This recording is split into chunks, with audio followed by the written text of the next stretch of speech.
Donc l'association Cinéma et Culture d'Afrique est née en 92.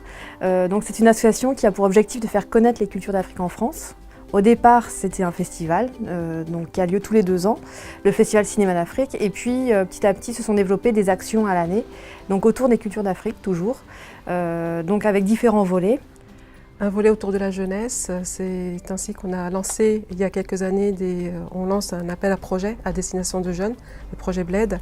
On leur donne la parole pour qu'ils puissent s'exprimer artistiquement sur ce que représentent pour eux les cultures d'Afrique. Et là, on met en place des formations à destination de professionnels pour mieux connaître les cultures d'Afrique.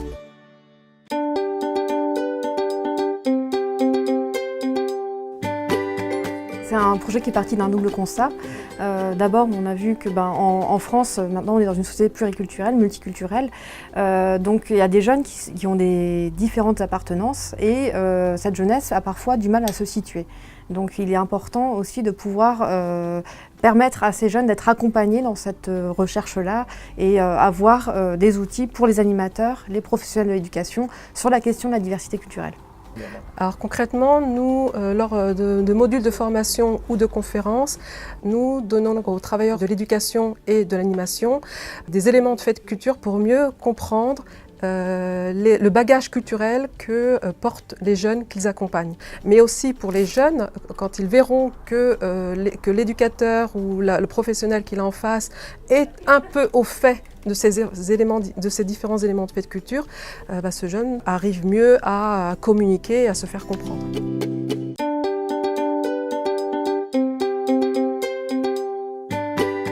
Ce qui est intéressant dans le soutien de Angers Mécénat, c'est qu'en fait, ça nous donne la possibilité d'expérimenter, puisqu'on va pouvoir embaucher quelqu'un en temps partiel sur un poste et qui va pouvoir, prendre ce temps-là d'échange avec les travailleurs pour pouvoir avoir quelque chose qui soit pertinent pour les personnes qui sont en situation professionnelle en lien avec des jeunes. Donc ça peut être des travailleurs sociaux, du secteur médical, du secteur de la justice, du secteur de la sécurité. Donc toute professionnelle qui est en relation avec des personnes originaires d'Afrique peuvent être intéressées par ces modules de formation.